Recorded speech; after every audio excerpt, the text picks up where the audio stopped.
All right, Robby, what's on your radar today? So Adam Rubenstein is a journalist and former opinion editor at the New York Times. Now, as a person of right-leaning political sensibilities, Rubenstein previously worked for the Wall Street Journal and the Weekly Standard. He was brought to the Times opinion pages with a mandate to help diversify its ideological offerings. His bosses said they expected him to use his contacts in conservative media to solicit, research, and improve op-eds that would advance contrarian arguments and challenge the paper's own editorial point of view, as well as its readers. This mandate resulted in the now infamous publication of an editorial by Senator Tom Cotton, Republican from Arkansas, on June 3, 2020, in the midst of the nationwide protests following the death of George Floyd. Headlined that op-ed, "Send in the Troops." In the op-ed, Cotton called for the federal government to deploy the military to end the rioting and looting in U.S. cities. Now, one can raise a number of practical, philosophical, even legal objections to such a proposal. However, it was not exactly a controversial suggestion, at least as far as public opinion was concerned. Polls showed more than half of American voters wanted the feds to mount a more aggressive response to all the law-breaking. But among the New York Times' own staff, the op-ed proved to be radioactive. Times journalists went ballistic, publicly attacking their own organization for daring to run such a piece. A characteristic response came from the Times' Nicole Hannah-Jones, the 1619 Project originator, who wrote on Twitter, "As a black woman, as a journalist, as an American, I am deeply ashamed that we ran this." Now, there's nothing inherently wrong with opinion journalists criticizing the thoughts of a U.S. senator, of course. Many on staff did not stop there. On the contrary, they argued that the Times never should have published the op-ed at all, that platforming such an opinion was an act of violence against black people and would cause them harm. These staff members became organized, and soon enough, many of them started tweeting nearly identical statements that the op-ed had put black writers and others in danger. Eventually, more than 1,000 Times employees signed a letter to top New York Times bosses accusing them of jeopardizing, quote, "our reporters' ability to work safely and effectively." With hindsight, it's very clear what they were doing: appropriating the language of human resources, hostile environment, workplace safety, etc., for the ideological project of shutting down an opinion that clashed with theirs. And the gambit worked. In an attempt to mollify the staffers, the Times published a groveling apology in the form of a self-flagellating editor's note that's still appended to the op-ed to this day. A.G. Sulzberger, the publisher of the Times, forced James Bennett, the editor of the opinion pages, to resign, and he did so. Other personnel involved with the Cotton op-ed were reassigned. Rubenstein left the paper some months later. This sorry episode is currently being relitigated 4 years later in light of a revelatory article published in The Atlantic earlier this week. Rubenstein's finally telling his side of the story and persuasively argues that the Times threw him, Bennett, and Cotton under the bus in order to appease a woke mob that worked for the Times.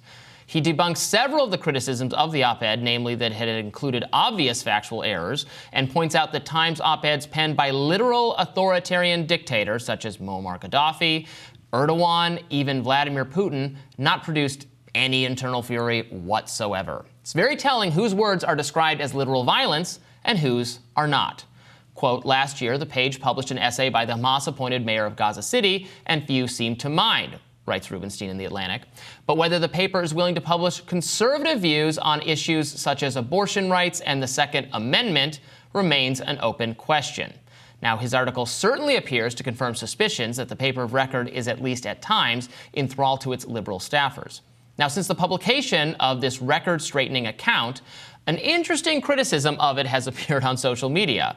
And this is what I really want to talk about. This criticism takes aim at a fascinating anecdote related by Rubenstein during the article's opening paragraphs. Now, according to him, he participated in an orientation activity upon first joining the Times. An HR representative asked new employees to each answer a question about themselves. Rubenstein was told to describe his favorite sandwich and volunteered the spicy chicken sandwich from Chick-fil-A. The HR person chided him for citing Chick-fil-A at all, a fast food chain with a socially conservative founder. Quote, the HR person, "We don't do that here. They hate gay people." That was the response. So this is a self-parody of woke shibboleths, if ever there was one. In fact, this response by a Times HR figure so embarrassing that some liberals have decided it simply cannot be true. Enter again Nicole Hannah-Jones, who I referenced earlier, opining on X that the anecdote in question never happened. She just flatly stated that, even though she had no knowledge of it. She was hardly alone, however, in accusing Rubenstein of making it up. Writer Michael Hobbs said the anecdote was, quote, egregiously false. Never mind that over the years, Rubenstein has told a number of other journalists, including yours truly, about this incident. The Atlantic actually verified it. The writer Jesse Singal reached out to the publication, and an Atlantic editor told him that Times employees with contemporaneous knowledge of the orientation session confirmed that it had happened that way. The full tweet read, Atlantic spokeswoman on the Chick-fil-A incident that Nicole Hannah-Jones and many others claimed must have been fabricated. The details were confirmed by the New York Times employees who had contemporaneous knowledge of the incident in question. So what's the point of all this? Well, the next time conservative, libertarian, or independent thinkers are accused of spreading misinformation or reflexively distrusting the media, I think it would be helpful to remind the accusers, Rubenstein's accusers in the mainstream press, that we're all in good company. So did you see any of this discourse on social media over the past few days? I'm afraid I didn't. Chick-fil-A gate, everyone just denying, which I don't know. Anyone who has sat through, and I'm not calling out any specific thing, certainly not at the company I work for currently, but I worked for Comcast many years ago, and the HR orientation seminars are like laughable parody. Even before wokeness was a concept, what we used to call political correctness, I fully believe this happened exactly the way he said it. He told a number of people at the time, including me, that it happened that way. And now they verified, according to people who were in the room or heard of it at the time that it happened. But so like my Twitter feed was full of people like, no, that couldn't have happened. And a woke HR session, no, that's unthinkable. We would never be so like self-parodying in this way. Yeah, I mean, I think there's no doubt that the actual HR, DEI kinds of meetings and processes they have people go through, even in the context that they're supposed to be deployed in, which is making the workplace better as opposed to being shoved into editorial processes and the like, is largely ineffective. I was subject to many of those kinds of trainings when I was an attorney, and in my experience, I didn't have so much of an issue with the kinds of examples that were being offered up by the DEI practitioners as much as how ineffective they were because they didn't have any power to influence the behavior of the people at the law firm who actually had power, which is the partners. And so I think there frankly was a need, demonstrated by the fact that memorably, I remember at one DEI training session, they asked us all, the partners and the associates, to break out into different rooms and raise their concerns about what had been going on in the workplace. The associates all came back with, serious substantive issues, how to get work, how to have interpersonal, like this kind of things that will make a law firm work more smoothly. And the partners came back laughing about how once there was an associate who smelled so bad they had to fumigate his office, and that associate was of South Asian descent. Oof. So, we all, you can call that us getting triggered or microaggressed in this meeting, but the point is I don't think that people should be making those kinds of statements in a DEI context. And what does it mean about what they're saying elsewhere if they're saying things like that there? But that's all to say, the DEI trainers didn't do anything about that and couldn't really do anything about that because this isn't an issue of people kind of being lectured into compliance. It's a power issue, and people in power are going to do what they want to do and exert their power on others. So the issue here is broad and multifaceted. There are obviously editorial problems at the New York Times. They're dealing right now with this huge expose out of The Intercept, which demonstrates that they didn't follow the facts to publish their October 7th widespread rape story. They decided they wanted to publish that story, found two people with little to no writing experience, a woman and her nephew, and paired them together with a more of established reporter, Gettleman, and basically that largely created a narrative that they're now walking back and walking away from. Something that was so unsubstantiated that when they tried to turn it into a podcast version of the article, the editorial team on the podcast side couldn't verify it enough to even go through with that particular project. And it's not surprising to me that the editorial failings here are happening along a lot of different political axes and political lines. And so I think this is a problem. I agree with you that it's not unsurprising that people would say kind of remarkable and outrageous things during a DEI training session. But it seems to me that the core problem here is that newsrooms aren't making decisions based on good editorial judgment, point blank, period. And that many people are going to use their political, whatever political tools at their disposal, whatever culture war tools at their disposal to get the kind of editorializing that they prefer out into the fore. And we should all be guarded against that. I think in hindsight, this whole incident looks even more embarrassing for, frankly, the staff of the New York Times that it was handled this way. I didn't agree with the Tom Cotton op-ed. I didn't think that was a good solution. It was not a crazy thing to suggest, given polls suggested that most people wanted it. But the polls suggest that most people wanted more of a law enforcement response, or do they want military troops marching through their cities in response to, quote, cadres of Antifa, of left Antifa hordes? That wasn't exactly the cadres of left was the part. They wanted federal troops. That's what the polls showed.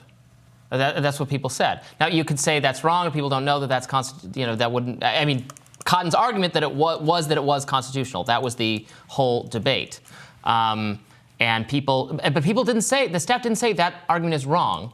They said this argument makes us unsafe, and you shouldn't be able to print it in the paper. And I think that's why it became such a big deal, because that was pretty crazy. I think that's fair, but people are going to make those kinds of accusations in the midst of making a substantive argument about it shouldn't be printed. And in the proviso that now precedes the article, if you go and try to read it, they point out that there were these editorial misjudgments that were made, including the title of the piece, which was not Tom Cotton's fault. They admit that it was bad editorial judgment to frame it that way, and it was more alarmist than necessary.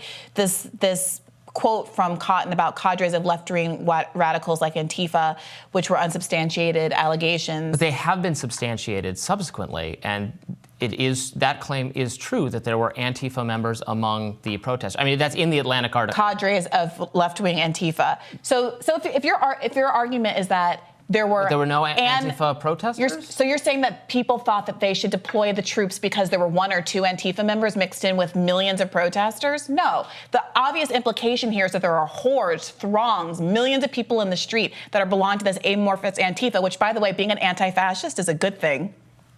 Well, okay, but that doesn't mean the claim is wrong. You can take that position. It is. No, it's not wrong. If I write an op-ed that says there's an overwhelming problem, that there are hordes, there are cadres of immigrants flowing through our cities and robbing and raping women and doing all of these things that aren't true, obviously that is inflammatory and inaccurate, right? I can say there were 5 Antifa protesters at this protest. I can say that, and I can make the argument that the military should be deployed to address 5 Antifa members, 10 Antifa members, 20 Antifa members, whatever it is. But if you're intentionally embellishing the severity of a problem to call for, as a elected representative, people to mobilize the military to corral a civilian population, that needs to be written in a way that's accurate and precise and not an embellishment. What's not written accurately is the editorial note that now appears on the column saying that was not substantiated, because it was, in fact, substantiated. Where were these cadres? You can read the Atlantic article where it is there were, in fact, Antifa members. Well, what was done embedded about them? Do we still got to go out and get these cadres of Antifa that apparently are out there in the streets? But it was not. You can say this is not the right way to handle this. Where did they all go? There's apparently cadres of left-wing radicals did they just disappear after 2020? After what? After burning buildings and setting cop cars on fire and killing people? Yes, they did all of those things. All of those things happened. I know, mostly peaceful rioting, but it was rioting. Polls show that most Americans also supported the burning down of that police station as well. So polls are polls. You can't pick and choose them. Okay, I said that yesterday as well. More rising right after this.